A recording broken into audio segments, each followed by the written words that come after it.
Folks, you ever heard the phrase, the perfect storm is brewing? Well, let me tell you something. The perfect storm is most definitely brewing, and we continue to see evidence of all of this. Now, I'm not going to get into all of the specifics as into what was exactly said, but I'm going to simply say that the President of the United States actually had an opportunity to use his very first UN address to call for the global community to, ready for this, seize opportunities. That's the word, seize opportunities in dealing with all of the different crises that we are facing right now. Sounds like a true-to-life globalist. And folks, let me just explain something. He is willing to sacrifice the United States of America to complete his objectives. Make no mistake about it. As Biden is standing there in a room full of globalists, he basically says that they are in a very specific inflection point in history, which I don't even know if he knows what inflection point actually means or implies, but his speechwriters do. And he says the nations must work together like never before. He said this was a decisive decade for our world that will, this is his quote, quite literally determine our futures. He says, quote, we will choose to build a better future. We, you, and I. We have the will and capacity to make it better, but ladies and gentlemen, we can't afford to waste any more time. In other words, we've been pushing the Overton window and we think the people are ready, so let's get going with our globalist agenda. And make things even better, if you guys remember, just yesterday we were talking about the video that I made called Our Common Agenda, or the report on the sleep deprivation, the video on the report called Our Common Agenda by the Secretary General of the United Nations, Guterres.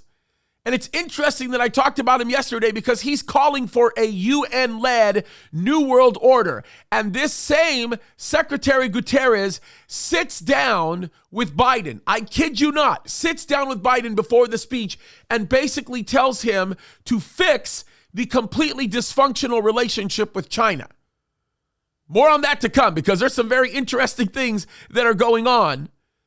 But he says we need to avoid at all costs. This is Secretary Guterres saying this to the president. We need to avoid at all costs a Cold War that would be different from the past one and probably more dangerous and more difficult to manage. It's very interesting how they throw certain words, and it is really, really, really unique to just even think about the fact that these people don't even like China in the first place because they know that the CCP will do nothing but seek to dominate, and they're wanting to eliminate them. But what I think is it's more important to not only eliminate them, but to also eliminate the United States of America. Why? Because they want to make sure what little is left of the superpower that the United States of America is will never interfere with the mechanism that drives the globalist approach ever again.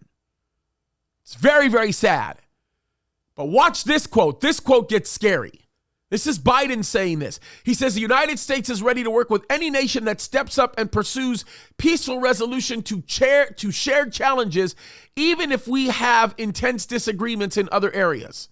In other words, don't worry, Iran. We'll support you even though you want to destroy the Jewish state and you want the elimination of the United States of America. That's pretty much what he's saying, because in that same speech, he talked about his willingness to join back into the JCPOA at whatever cost is necessary to be able to do so. Folks, let me just explain something to you.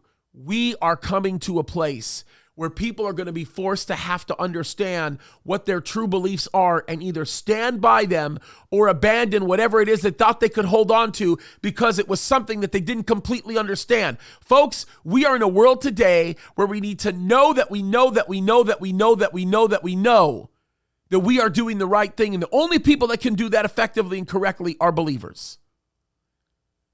This is crazy. I wish you could watch the speech because the speech will completely discourage you in many ways, but also get you excited because it will remind you of one fact, that Jesus Christ is coming soon. And more than ever, you guys, I'm going to say this, we need a moral compass that will guide us, so much so that we are bold in our assertions, that we're not holding back from the things that we say or we do, because we know that Jesus Christ is coming soon. And these globalists will stop at nothing to be able to take the world that they've always wanted to create. But I will tell you this, it's only lasting for a short time, because eventually, after the final Antichrist does what he does, and everything goes down the way it does, God is going to judge this world, and the Prince of Peace is going to come back, and there will be a new heavens and a new earth, and all of the unjust will be destroyed. And all we get to say is, to God be the glory, great things he has done, and greater things he's going to do. So let's trust in him, because we know that the time is near. God bless you guys.